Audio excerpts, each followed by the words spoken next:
নমস্কার, একিবি টিভির প্রাইম নিউজে আপনারা স্বাগত। আমি সুমিতা আপনাদের সঙ্গে চলে যাচ্ছে বিস্তারিত সংবাদে। এক ঐতিহাসিক মুহূর্ত, তবে সেই ঐতিহাসিক মুহূর্ত বিমানবন্দর বা এয়ারফিল্ডে নয়, শনিবার জাতীয় সড়কের উপর জরুরি অবতরণ করল প্রধানমন্ত্রী নরেন্দ্র মোদীর বিমান। অসমের মোরানে প্রধানমন্ত্রী C-130J বিমানের জরুরি অবতরণ পরিষেবা পরীক্ষা করা হয়। আগম সূচি অনুসারে শনিবার ভোটমুখী অসমে একদিনের সফরে গেলেন প্রধানমন্ত্রী নরেন্দ্র মোদী। সেখানে রাস্তায় অবতরণ করে প্রধানমন্ত্রীর বিশেষ বিমান। চাবুয়া এয়ারফিল্ড থেকে প্রধানমন্ত্রীর বিমান ওড়ে 37 নম্বর জাতীয় সড়কের সম্প্রসারিত পথে প্রধানমন্ত্রীর বিমান অবতরণ করে। বিমান থেকে নামার পর 40 মিনিটের এয়ার শো হয়। তেজস, সুখোই, রাফাল সহ অন্যান্য ফাইটার জেট নিজেদের ক্ষমতা দেখায়। প্রধানমন্ত্রী নরেন্দ্র মোদী নিজে এক্স হ্যান্ডেলে পোস্ট করে জানিয়েছিলেন যে ইমার্জেন্সি ল্যান্ডিং ফেসিলিটি জরুরি সময়ের জন্য অত্যন্ত গুরুত্বপূর্ণ হতে চলেছে। চ্যালেঞ্জিং পরিস্থিতিতে উদ্ধার কাজের জন্য এই পরিষেবা বিশেষ সাহায্য করবে। 100 কোটির ইমার্জেন্সি ল্যান্ডিং ফেসিলিটি মোরান বাইপাসের উপরে 4.2 কিলোমিটার দীর্ঘ পথে তৈরি করা হয়েছে। এটি কৌশলগত দিক থেকে বিশেষ সাহায্য করবে। বায়ুসেনার যুদ্ধ বিমানের অবতরণ, বিমান পরিবহন, ত্রাণ সামগ্রী পাঠানোর ক্ষেত্রে ল্যান্ডিং ফেসিলিটি কাজ করবে। এই পথ এমনভাবেই তৈরি করা হয়েছে যে তা অসামরিক ও সামরিক উভয় ক্ষেত্রে ব্যবহার করা যাবে। জরুরি সময়ে ডিব্রুগড় বিমানবন্দরের বিকল্প হিসেবেও ব্যবহার করা যাবে। 40 টন পর্যন্ত যুদ্ধ বিমান এবং 74 টন পর্যন্ত ট্রান্সপোর্ট এয়ারক্রাফট বহন করতে সক্ষম বলে তিনি জানান। প্রসঙ্গত, 2021 সালে রাজস্থানের বারমেরে প্রথম ইমার্জেন্সি ল্যান্ডিং ফেসিলিটির উদ্বোধন করা হয়। শনিবার প্রধানমন্ত্রী নরেন্দ্র মোদী অসমে একাধিক উন্নয়নমূলক প্রকল্পের উদ্বোধন করেন। ব্রহ্মপুত্র নদীর ওপরে তৈরি সেতুর উদ্বোধন করেন তিনি। এদিন উত্তর গুয়াহাটির সঙ্গে সংযোগ স্থাপন করেন তিনি। এতে যানজট আরও কমবে, যাতায়াতের সময় কমবে। সফরকালীন সময়ে গুয়াহাটিতে বিজেপি কর্মীদের সঙ্গে কথা বলবেন প্রধানমন্ত্রী। Bureau report, AKB TV. রাজ্য সরকার যত পরিকাঠামোগত উন্নয়নে কাজ করছে, এর পেছনে আসলে রয়েছে বাস্তুকাররা। এরা হলেন দেশের এবং রাজ্য গঠনের অন্যতম কাণ্ডারি। আর তাদের মধ্যে থেকে যখন রক্তদানের মতো কাজ হয়ে থাকে, এতে আর বলার কি আছে। শনিবার আগরতলা সুকান্ত একাডেমিতে association of service engineer of ত্রিপুরার দ্বারা আয়োজিত রক্তদান কর্মসূচি উদ্বোধন করে বক্তব্য রাখতে গিয়ে এদিনের কথা বলেন মুখ্যমন্ত্রী। এদিন তিনি রাজ্যের চলমান উন্নয়নমূলক কাজের খতিয়ান তুলে ধরে রাজ্য সরকার কিভাবে উন্নয়নমূলক কাজ, বিশেষ করে সামগ্রিক পরিকাঠামোগত উন্নয়ন করে যাচ্ছে সেই দিকটি তুলে ধরে রক্তদান প্রসঙ্গে বলেন, রক্তদান এবং এর ব্যবহারের মধ্যে একটা ব্যালেন্স রাখা অত্যন্ত জরুরি। বিশেষ করে যখন রক্ত একটা নির্দিষ্ট সময়ের পর নষ্ট হয়ে যায়। সেদিক থেকে বিভিন্ন সংগঠন, ব্যক্তিরা যেভাবে রাজ্যে রক্তদানে এগিয়ে আসছে, এতে রাজ্যে রক্তদানের ক্ষেত্রে একটা রেনেসাঁর সূচনা হয়েছে বলে উল্লেখ করেন তিনি। বলছি পেছনে কিন্তু ব্যাকগ্রাউন্ডে সব আপনারা, যে আপনাদের উপর ভিত্তি করেই আমরা সাধারণ মানুষের কাছে আমরা যাই। সো ইউ আর দ্য মানে any problem solver and you are really the person who can shape the country as well as the মানে আওয়ার স্টেট। আমি আজকের যারা এখানে রক্তদানের মতো এরকম একটা মহতি কাজ আপনারা করেছেন, খুবই ভালো জিনিস, রক্তের কোনো বিকল্প নেই এবং এটা একটা বিরাট আমাদের জন্য। আমরা জানি যে শনিবার ত্রিপুরা ওয়ার্কিং জার্নালিস্ট অ্যাসোসিয়েশনের রাজ্য সম্মেলন অনুষ্ঠিত হয় আগরতলা ভগৎ সিং যুব আবাসে। সেখানে উপস্থিত ছিলেন মুখ্যমন্ত্রী ডাক্তার মানিক সাহা, মন্ত্রী টিঙ্কু রায় সহ ত্রিপুরা ওয়ার্কিং জার্নালিস্ট অ্যাসোসিয়েশনের অন্যান্য কর্মকর্তারা। প্রদীপ জ্বালিয়ে অনুষ্ঠানের সূচনা করেন মুখ্যমন্ত্রী। মুখ্যমন্ত্রী তার ভাষণে বলেন, মানুষের বিরুদ্ধে কোনো অনিয়ম হচ্ছে কিনা, সমাজের বিরুদ্ধে কোনো অনিয়ম হচ্ছে কিনা তা ধরে দেওয়াই আপনাদের কাজ। মাকড়সার এত বড় জাল, সরকারের কোনো জায়গায় কি হচ্ছে তা আপনাদের মাধ্যমে প্রতিফলিত হয়। আপনাদের যে নিউজ ফলো আছে, আমার মনে হয় না ভারতবর্ষের আর কোনো জায়গায় এটা করে বলে তিনি জানান। কোন জায়গায় কোনো অনিয়ম হচ্ছে কিনা, অর্থাৎ অনিয়ম মানে মানুষের বিরুদ্ধে কোনো কাজ হচ্ছে কিনা, সমাজের বিরুদ্ধে কোনো কাজ হচ্ছে কিনা, সেটা ধরে দেওয়ার কাজ কিন্তু আপনার। এই যে মাকড়সার এত বড় জাল এই সরকারে, কোন জায়গায় কি হচ্ছে আমি আপনাদের অবগতির জন্য আমি জানাচ্ছি। গতকালও কিন্তু আমি প্রতি 14 দিন ফোর্টনাইটলি আমি সমস্ত ডিস্ট্রিক্ট ম্যাজিস্ট্রেট এবং এসপি এবং ওই ডিস্ট্রিক্টের যারা যারা অফিসাররা আছেন তাদের সাথে ভার্চুয়ালি আমি ওনাদের সাথে কথা বলছি। এবং এখন যেহেতু প্রযুক্তির যুগ, তো ভার্চুয়ালি তো এখন সব কিছু হচ্ছে, কাজ হচ্ছে, অনেক মিটিংও হয়। তো কালকেও আমি এই মিটিংটা করেছি সেক্রেটারিয়েট থেকে। সেক্রেটারিয়েটের সমস্ত স্টেটের অফিসাররা থাকেন সেক্রেটারিয়েট লেভেলে, ইভেন এখানকার যারা ডাইরেক্টররা তারা থাকেন বিভিন্ন ডিপার্টমেন্টে। তো আপনাদের যে নিউজগুলো আছে সেই নিউজগুলো আমার মনে হয় না ভারতবর্ষের কোনো রাজ্যে এটা করে।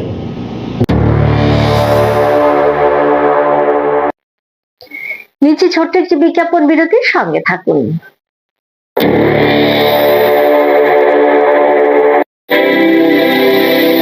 North east institute of nursing science Tripura রাজ্যে বিশ্বমানের পরিকাঠামোর সাথে ডিজিটাল ক্লাসরুম, নিজস্ব হসপিটাল ও দক্ষ ফ্যাকাল্টির দ্বারা BSc nursing, GNM nursing, ANM nursing course পরিচালিত করছে।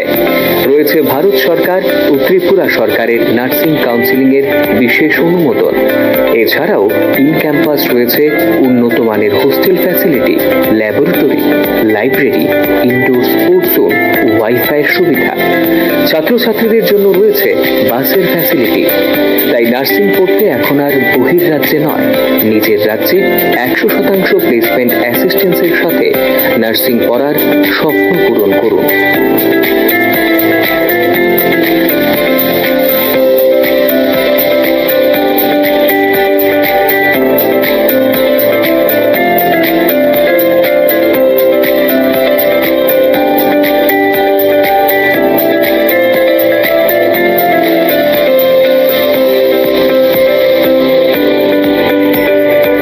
জন্য আজই যোগাযোগ করুন north east institute of nursing science, Agartala, Amtali bypass. Phone নম্বর 7085155609, 7005127202, 0381231506, 8257808056 অথবা ভিজিট করুন www.neins.ind.in, a unit of Devlok Hospital.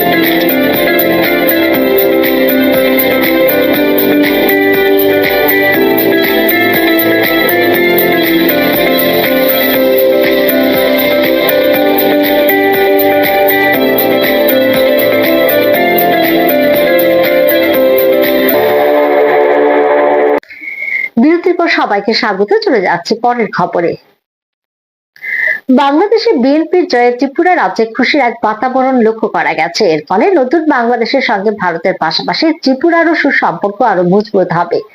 শনিবার সংবাদ মাধ্যমের মুখোমুখি হয়ে এমনটাই প্রতিক্রিয়া ব্যক্ত করলেন রাজ্যের মুখ্যমন্ত্রী ডাক্তার মানিক সাহা।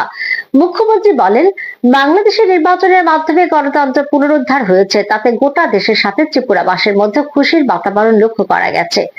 এদিন তিনি জয়ী বিএনপি সরকার ও নয়া প্রধানমন্ত্রীকে অভিনন্দন জানিয়েছেন। মুখ্যমন্ত্রীর কথায়, বাংলাদেশের সঙ্গে ভারতের সম্পর্ক ঐতিহাসিকভাবে অত্যন্ত গভীর। বিগত দিনে নানা কারণে সেই সম্পর্কে কিছুটা ভাটা পড়েছিল, তবে আগামী দিনে পারস্পরিক সহযোগিতা, বোঝাপড়ার মাধ্যমে সেই সম্পর্ক পুনরুদ্ধার হবে বলে তিনি আশা ব্যক্ত করেন। एक खुशी का वातावरण त्रिपुरा में मैंने देखा, पूरा देश में, कम से कम बांग्लादेश में तो एक मैंने डेमोक्रेटिकली एक सरकार बना। अब जो आने वाले दिन जो प्राइम मिनिस्टर बनेंगे उनको मैं बधाई देना चाहता हूँ।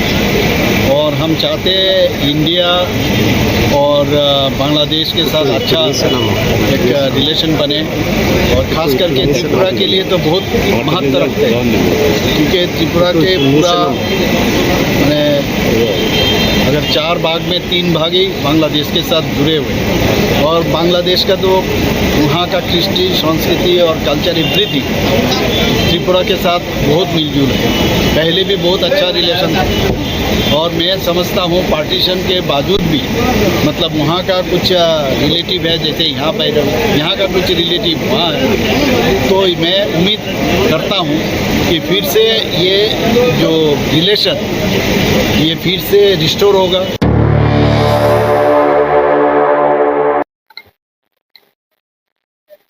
বাংলাদেশে এক নতুন অধ্যায়ের সূচনা হলো। সেই দেশে আর অন্তর্বর্তী সরকার নয়, নির্বাচনের মাধ্যমে জয়ী হওয়া নির্বাচিত সরকার এবার দেশ শাসন করবে।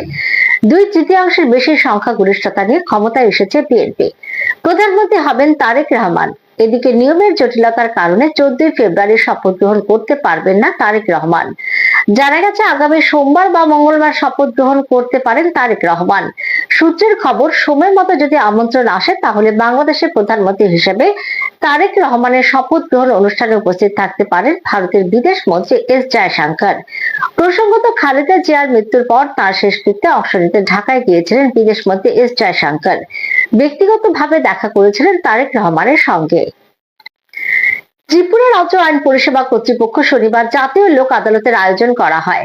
এদিন আগরতলায় লোক আদালত চত্বর পরিদর্শন করেন ত্রিপুরা উচ্চ আদালতের বিচারপতি টি অমরনাথ গৌর। পরিদর্শনকালে তিনি জানান যে এবার 23,698টি মামলা নিষ্পত্তির জন্য চিহ্নিত করা হয়। পশ্চিম ত্রিপুরাতে কম করে 5,000 মামলা রয়েছে। এবার এর মধ্যে কম করে 80% মামলা নিষ্পত্তি হবে বলে মনে করেন তিনি। ত্রিপুরা রাজ্য আইন পরিষেবা কর্তৃপক্ষ আদালতে মামলার জট কমাতে তাদের অব্যাহত প্রচেষ্টার অংশ হিসেবে 14 ফেব্রুয়ারি শনিবার রাজ্য জুড়ে একটি মেগা লোক আদালতের আয়োজন করা হয়। প্রতি বছর পরিচালিত 4টি জাতীয় লোক আদালতের পাশাপাশি বিশেষ মেগা লোক আদালতের লক্ষ্য বিচারিক বোঝা আরো কমানো। সুষ্ঠু বিচার নিশ্চিত করার জন্য সমস্ত জেলা এবং মহকুমা আদালতে বিস্তৃত ব্যবস্থা করা হয়েছে। এদিন মোট 23,698টি মামলা নিষ্পত্তির জন্য 28টি বেঞ্চে উপস্থাপন করা হয়। এর মধ্যে মোটরযান আইনের অধীনে 18,368টি, টিপি আইনের অধীনে 4,503টি, টিজি আইনের অধীনে 207টি এবং আবগারি আইনের অধীনে 620টি মামলা রয়েছে। ত্রিপুরা রাজ্য আইন পরিষেবা পর্ষদ সদস্য সচিব ঝুমা দত্ত চৌধুরী ইতিমধ্যে জানিয়েছেন যে তালিকাভুক্ত মামলাগুলিতে উভয় পক্ষকে ইতিমধ্যে নোটিশ পাঠানো হয়েছে। 9 থেকে 13 ফেব্রুয়ারি পর্যন্ত সকল জেলা আইনি সেবা কর্তৃপক্ষের অফিসে প্রাক লোক আদালত অধিবেশন অনুষ্ঠিত হচ্ছে, যা পক্ষগুলিকে আগে থেকে বিরোধ নিষ্পত্তির সুযোগ করে দিচ্ছে বলে তিনি জানান। শনিবার এরই অঙ্গ হিসেবে আগরতলায় চলমান 5টি বেঞ্চে লোক আদালত চত্বর পরিদর্শন করেন ত্রিপুরা উচ্চ আদালতের বিচারপতি টি অমরনাথ গৌর। সরজমিনে চলমান প্রক্রিয়া পরিদর্শনকালে তিনি জানিয়েছেন যে এমনিতে জাতীয় লোক আদালত আয়োজিত করা হয়ে থাকে। শনিবার নতুন বছরের প্রথম সেশন। এই লোক আদালতে সবাই মিলে সুন্দর করে তা পরিচালনা করছে। এবার 23,698টি মামলা নিষ্পত্তির জন্য চিহ্নিত করা হয়। পশ্চিম ত্রিপুরাতে কম করে 5,000 মামলা রয়েছে। এবার এর মধ্যে কম করে 80% মামলা নিষ্পত্তি হবে বলে তিনি মনে করেন। বিচারপতি জানিয়েছেন, লোক আদালতে কম করে ত্রিপুরাতে প্রতি বছর 70 থেকে 80% মামলা নিষ্পত্তির একটি রেকর্ড রয়েছে। 70% কম কখনো তিনি দেখেননি বলে উল্লেখ করেন। তিনি আশা করেন এবারও এমনটা দেখতে পাওয়া যাবে, যেখানে ক্লায়েন্টরাও অনেকটা পরিত্রাণ পাবেন বলে আশা ব্যক্ত করেন তিনি। नहीं, अभी तो हम रेगुलरली नेशनल लोक अदालत कंडक्ट कर रहे हैं। आज जब पहला सेशन है ये 2026 का, और हमारा ये लोक अदालत में जुडिशल ऑफिसर्स और पुलिस डिपार्टमेंट, गवर्नमेंट और स्टाफ पूरा मिलकर है ना बहुत अच्छी तरीके से टर्नओवर कर रहा है मैटर्स को। और इस बार 23,600 केसेस हमने ये लोक अदालत में डिसाइड करने के लिए लिस्टिंग किया, आइडेंटिफाई करके। और यहाँ वेस्ट त्रिपुरा में करीब 5,000 केसेस है और 28 जुडिशल ऑफिसर्स में कोर्ट्स काम कर रहे हैं। आज वेस्ट त्रिपुरा में 5 है। सो देखना है हमें हमेशा की तरह इस बार भी ऑलमोस्ट 80% का टर्नओवर होने का हमें एक भरोसा है, क्योंकि हमेशा त्रिपुरा का ये रिकॉर्ड है लोक अदालत में नॉट लेस देन 70 to 80%। 70 से कम हम कभी देखा नहीं फिगर्स। सो इस बार भी देखते हैं कुछ अच्छे सेटलमेंट्स हो, केसेस डिसाइड हो और क्लाइंट्स को भी रिलीफ मिले। थैंक्स। ব্যুরো রিপোর্ট, একিভি টিভি। শনিবার দুপুরে দিল্লি থেকে রাজ্যে ফিরলেন ত্রিপুরা মথাতলের সুপ্রিমো প্রদ্যুৎ কিশোর দেববর্মন। এদিন আগরতলায় বিবি বিমানবন্দরে নেমে তিনি সুপ্রিম কোর্টের রায়ে ভিলেজ কাউন্সিল নির্বাচন সম্পর্কিত বিষয় নিয়ে সংবাদ মাধ্যমের মুখোমুখি হয়ে প্রতিক্রিয়া দিলেন। প্রতিক্রিয়ায় তিনি বলেন, আমি রাজ্য সরকারের স্টেটমেন্ট দেখেছি, এর জন্য আমি ভিডিও রিলিজ করেছি।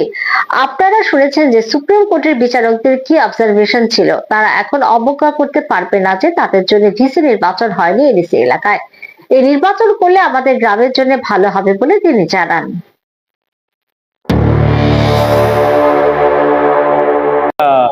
मैंने स्टेटमेंट देखा है स्टेट गवर्नमेंट का, लेकिन इसके लिए मैंने वीडियो भी रिलीज किया है। और आपने सुना होगा कि सुप्रीम कोर्ट के जज ने, 2 जजेस है, उनका क्या ऑब्जर्वेशन था।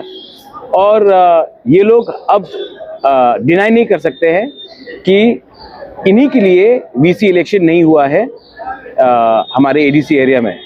और जो सुप्रीम कोर्ट ने बोला है कि इनको साइमल्टेनियसली दोनों इलेक्शन करना चाहिए, ये हमारे गांव के लोगों के लिए अच्छा है। देखो, इलेक्शन में कोई जीतता कोई हारता है, लेकिन हारने के डर से अगर आप इलेक्शन नहीं करवाओगे तो ये डेमोक्रेसी का मर्डर होता है। और आज जो एडीसी में हमारा डेवलपमेंट नहीं हुआ है, क्योंकि जो लोगों को इलेक्टेड होना चाहिए था उनको डिनाई करके, उनका संवैधानिक राइट्स को आप डिनाई करके आपने 5 साल या ऐसे ही चलाया है।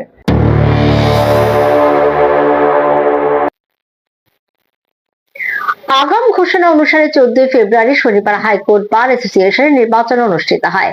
এদিন সকাল 9টা থেকে ভোট গ্রহণ প্রক্রিয়া শুরু হয়, তা চলে বিকেল 4টে পর্যন্ত। নির্বাচনকে ঘিরে সকাল থেকে আইনজীবীদের মধ্যে ব্যাপক উৎসাহ ও তৎপরতা লক্ষ্য করা যায়। শান্তিপূর্ণ ও সুষ্ঠুভাবে ভোট গ্রহণ সম্পন্ন করতে নির্বাচন পরিচালনা কমিটির পক্ষ থেকে পর্যাপ্ত ব্যবস্থা নেওয়া হয়। এ ব্যাপারে নির্বাচনের রিটার্নিং অফিসার এসি দাস জানান, ভোট গ্রহণ শেষে ব্যালট সিল করে নিরাপদে সংরক্ষণ করা হবে। আগামী 21শে ফেব্রুয়ারি ভোট গণনা হবে এবং সেদিনই ফলাফল ঘোষণা করার প্রস্তুতি রয়েছে। মোট 1103 জন ভোটার এই নির্বাচনে ভোট দেন বলে জানান তিনি। এই নির্বাচনের মাধ্যমে হাইকোর্ট বার অ্যাসোসিয়েশনের নতুন কার্যনির্বাহী কমিটি গঠিত হবে। এদিন নির্বাচনের ভোটদানকে কেন্দ্র করে আগরতলা হাইকোর্ট চত্বরে আইনজীবীদের উপস্থিতি ছিল লক্ষণীয়। শান্তিপূর্ণভাবে খুব আনন্দের সঙ্গে ভোট চলছে। সমস্ত ভোটাররা, লয়াররা আসছে। সকাল 9টা থেকে ভোট শুরু হয়েছে। প্রথম দিকে একটু কম ছিল, তারপর বেলা 10টার পর থেকে ভোটারের সংখ্যা বাড়ছে এবং সবাই বেশ আনন্দের সঙ্গে এসে ভোট দিয়ে যাচ্ছে।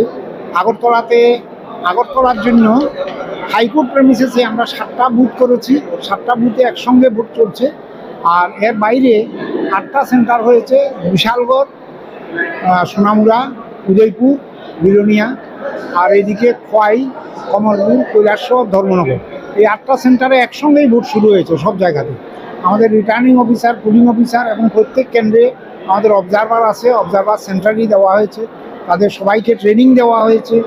আমরা অ্যাওয়ারনেস করেছি সব ভোটারদের কীভাবে ভোট দিতে হবে, কারণ এটা প্রেফারেন্সিয়াল ভোট, এটা নর্মাল ভোটের মতো নয়। এটা proportionate representation by means of single transferable vote, এই সিস্টেমে ভোটটা হচ্ছে। তো সুতরাং প্রত্যেকটা ভোটারকে তাদের চয়েস অনুযায়ী ভোট দিতে হবে। দেরি করে পরীক্ষা কেন্দ্রে পৌঁছানোর জন্য এসটিজিটি পরীক্ষায় বসার সুযোগ পেল না এক পরীক্ষার্থী। ঘটনাটি ঘটে শনিবার রাজধানী বাকান্দ ইংরেজি মাধ্যম স্কুলে। জানা যায়, ওই পরীক্ষার্থীর বাড়ি জিরানিয়া এলাকায়। সংবাদ মাধ্যমের মুখোমুখি হয়ে ওই পরীক্ষার্থী জানান, ঘরে একটি ছোট্ট শিশু থাকায় প্রস্তুতি ও বেরোতে কিছুটা দেরি হয়। পাশাপাশি পরীক্ষা কেন্দ্রে আসার পথে তীব্র যানজটের মুখে পড়তে হয়। এরপরে নির্ধারিত সময়ের মধ্যে কেন্দ্রে পৌঁছানো সম্ভব হয়নি। ওই গৃহবধূ তথা পরীক্ষার্থীর অভিযোগ, তিনি অনেক অনুরোধ জানালেও পরীক্ষা কেন্দ্রের গেটে কর্তব্যরত কর্মীরা তাকে প্রবেশের অনুমতি দেননি। তাদের তরফে জানানো হয়, নিয়ম অনুযায়ী নির্ধারিত সময়ের পর কোনো পরীক্ষার্থীকে হলে প্রবেশ করতে দেওয়া যায় না। ঘটনায় মানসিকভাবে ভেঙে পড়েন ওই পরীক্ষার্থী।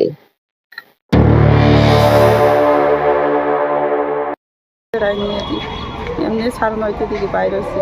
আচ্ছা, কোন স্কুল এটাতে সিট করছে? Umakanta school, English medium. আচ্ছা আচ্ছা, মানে আইতে দেরি হয়েছে। একটু ট্রাফিকে জ্যাম হয়ে গেছে। আপনি কি গাড়ি দিয়ে আইছেন? গাড়ি দিয়ে। তো এখানে আইছেন করে কি কইছে? টাইম বলে হয়ে গেছে 11টা পরে আর ঢুকতে দেখুন। এমনি তো আমি 11টা 20 মিনিটে পৌঁছে। দেরিটা আপনার হয়েছে? দেরিতে আমার হয়েছে। বাড়িতে ওই আবু আসলে ওই দিকে একটু থামাইতে হবে আমার লাগে তো মানে তারা কি কইছে? আর করণ যাইছে না পেছে আনছে আর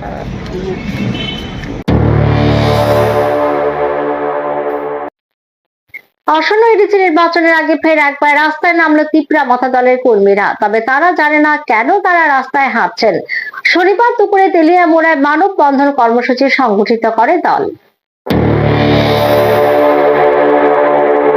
শনিবার তেলিয়ামুড়ার জাতীয় সড়কে অল্প সংখ্যক কর্মী সমর্থকদের নিয়ে মিছিল করেন তিপ্রামথা দলের নেতা কমল কোলই ও মহেন্দ্র দেববর্মা। রোমান লিপিতে প্রশ্নপত্র প্রণয়নের দাবিতে এদিন এই কর্মসূচির আয়োজন করা হয়, যার নাম দেওয়া হয় মানববন্ধন কর্মসূচি। এই কর্মসূচিটি মূলত টিআইএসএফ এবং টিএসএফ এর যৌথ উদ্যোগে অনুষ্ঠিত হয়। কর্মসূচি চলাকালীনই দেখা যায় মিছিলে অংশ নেওয়া বহু কর্মী সমর্থক স্পষ্টভাবে জানেন না কেন তারা রাস্তায় নেমেছেন। স্থানীয় সূত্রে জানা গেছে অনেকেই দলের ডাকে সাড়া দিয়ে অংশ নিলেও দাবির বিষয়বস্তু সম্পর্কে অবগত ছিলেন না। এদিন কর্মসূচিতে উপস্থিত দলের নেতা কমল কোলই জানান, আজ আমাদের মানববন্ধন কর্মসূচি সারা রাজ্যের 10টি জায়গায় অনুষ্ঠিত হয়েছে। মূলত আমাদের দাবি হলো ককবরক ভাষাকে রোমান স্ক্রিপ্টে আগামী 17 ফেব্রুয়ারি থেকে বোর্ডের পরীক্ষাগুলি হবে, তাতে যাতে প্রণয়ন করা হয়। কিন্তু রাজ্য সরকার আমাদের এই দাবিকে দীর্ঘদিন ধরে নস্যাৎ করে চলছে বলে তিনি জানান। আজকে মানববন্ধন কর্মসূচি সারা ত্রিপুরা ব্যাপী 10টি জায়গাতে আজকে অনুষ্ঠিত হচ্ছে। মূলত আমাদের দাবি ককবরক ভাষাকে রোমান স্ক্রিপ্টে আমাদের যে আগামী 17 ফেব্রুয়ারি থেকে বোর্ডের পরীক্ষাগুলো হচ্ছে সেই জায়গাতে আমাদের যে ককবরক ল্যাঙ্গুয়েজ ভাষাতে যারা পরীক্ষায় বসবেন আমাদের ছেলেমেয়েরা, আমাদের ভবিষ্যতে যে প্রজন্ম, তাদেরকে যেন এটা অপশন যেন রাখা হয়। কিন্তু রাজ্য সরকার অনেক বছর ধরে আমাদের এই দাবিকে নস্যাৎ করে কম্পালসারি বাংলা স্ক্রিপ্ট অথবা নাইলে দেবনাগরী স্ক্রিপ্টে লেখার জন্য বলছে। কিন্তু আমাদের ছেলেমেয়েরা যারা ইংলিশ মিডিয়ামে পড়াশোনা করছে তারা কখনো এই বাংলার স্ক্রিপ্টে লিখতে পারে না। তো আমরা এতে চাইছি যে ককবরক ভাষা আমাদের অধিকার। রাজনৈতিক পর্যবেক্ষকদের মতে এডিসি নির্বাচনের আগে জনসমর্থন আদায়ের লক্ষ্যে তিপ্রামথা এই ধরনের কর্মসূচি নিয়ে পথে হাঁটছে। বাস্তব সমস্যার সমাধানের বদলে আলোচনায় থাকার কৌশল হিসেবে এই উদ্যোগ নেওয়া হয়েছে বলে তাদের অভিমত। Bureau report, AKB TV. আবারও নিচ্ছি ছোট্ট একটি বিজ্ঞাপন বিরতির সঙ্গে থাকুন।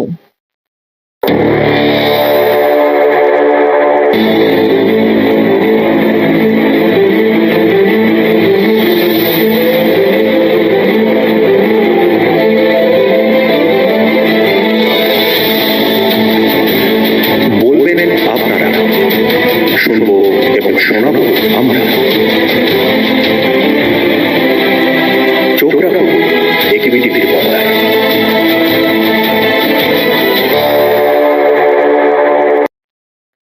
বিরতির পর চলে যাচ্ছে পরের খবরে। 14 ফেব্রুয়ারি শনিবার টিআরবিটি পরিচালিত এসটিজিটি পরীক্ষা অনুষ্ঠিত হয়। এদিন পরীক্ষাকালীন সময় বিভিন্ন পরীক্ষা কেন্দ্রগুলি ঘুরে দেখেন টিআরবিটির চেয়ারম্যান প্রত্যুষ রঞ্জন দেব। পরীক্ষা কেন্দ্রে গিয়ে তিনি কথা বলেন পরীক্ষার দায়িত্বে থাকা শিক্ষক শিক্ষিকাদের সঙ্গেও। এরপর সংবাদ মাধ্যমের মুখোমুখি হয়ে টিআরবিটির চেয়ারম্যান বলেন, টিআরবিটি পরিচালিত আজ এসটিজিটি পরীক্ষা অনুষ্ঠিত হয়। আমাদের রাজ্যে মোট 63টি পরীক্ষা কেন্দ্রে পরীক্ষা অনুষ্ঠিত হয়। মোট পরীক্ষার্থীর সংখ্যা 19,961 জন। গতকাল পর্যন্ত আমাদের কাছে খবর ছিল যে 19,965 জন, কিন্তু আজকে আমরা জানতে পারলাম যে 4 জন পরীক্ষার্থী তারা ডাবল ফর্ম ফিল আপ করেছিল, সেজন্য 2টো করে এডমিট কার্ড জেনারেট হয়েছে। কিন্তু চূড়ান্ত পরীক্ষার্থীর সংখ্যা 19,961 জন বলে তিনি জানান।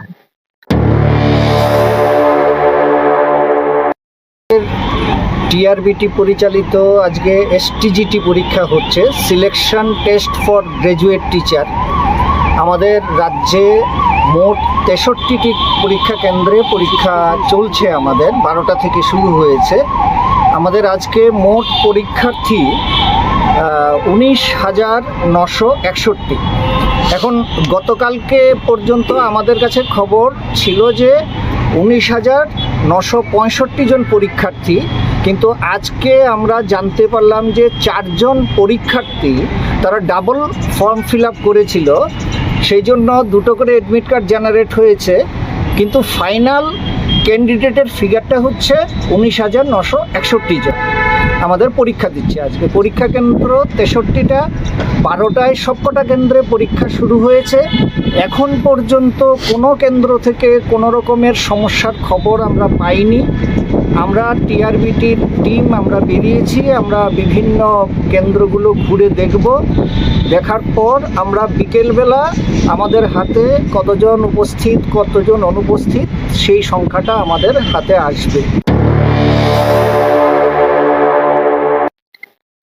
হোস্টেলে থাকা ছাত্রছাত্রীদের হাতে মোবাইল ফোন না দেওয়ার জন্য অভিভাবকদের কাছে জোরালো আবেদন জানালেন বিকাশ দেববর্মা। শনিবার দলতা কাঞ্চনপুরের দক্ষিণ তুইসামা এলাকায় অবস্থিত পূর্ণজয় সিপি হাই স্কুলের ছাত্র ছাত্রী নিবাস পরিদর্শনে এসে জনজাতি কল্যাণ দপ্তরের মন্ত্রী আহ্বান জানান। তার সঙ্গে ছিলেন এমডিসি ভূমিকা নন্দরিয়াং। দলতা কাঞ্চনপুরের দক্ষিণ তুইসামা এলাকায় অবস্থিত পূর্ণজয় সিপি হাই স্কুলের ছাত্র ও ছাত্রীনিবাস পরিদর্শনে আসেন রাজ্যের জনজাতি কল্যাণ মন্ত্রী বিকাশ দেববর্মা। তিনি অভিভাবকদের কাছে জোরালো আবেদন জানালেন হোস্টেলে থাকা ছাত্রছাত্রীদের হাতে মোবাইল ফোন না দেওয়ার জন্য। জানা যায়, সম্প্রতি এই বিদ্যালয়ের গার্লস হোস্টেল থেকে 3 ছাত্রী এবং বাইরে থেকে আসা 2 নাবালিকা মেয়ে মোবাইল ফোনের মাধ্যমে গড়ে ওঠা যোগাযোগের জেরে হোস্টেল ছেড়ে বেরিয়ে যায়। পরে আগরতলা বিমানবন্দর থানার তৎপরতায় 5 নাবালিকাকে উদ্ধার করা হয়। প্রাথমিক তদন্তে উঠে এসেছে তাদের ভিন রাজ্যে পাচারের উদ্দেশ্যে নিয়ে যাওয়া হচ্ছিল। ঘটনায় চাঞ্চল্য ছড়ায় গোটা এলাকায়। শনিবার হোস্টেল পরিদর্শনে গিয়ে মন্ত্রী আবাসনের নিরাপত্তা ব্যবস্থার দায়িত্বপ্রাপ্ত কর্মীদের ভূমিকা এবং কিভাবে ছাত্রীরা বাইরে বেরিয়ে যেতে সক্ষম হলো তা খতিয়ে দেখেন।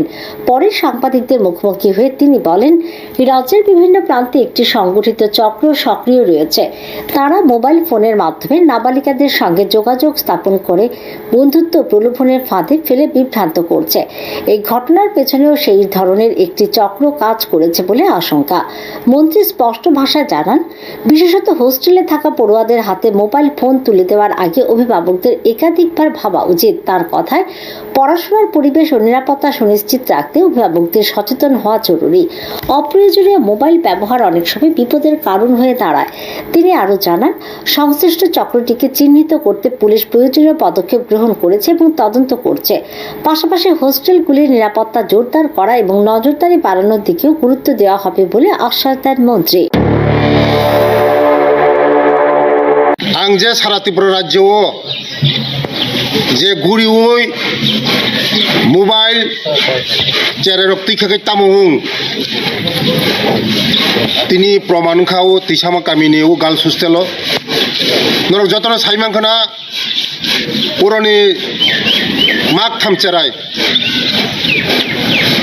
एयारपोर्ट थानानि बिसिंगो 5 जना बुरै बसाते 2 जना दङ फाताननि मानजाखा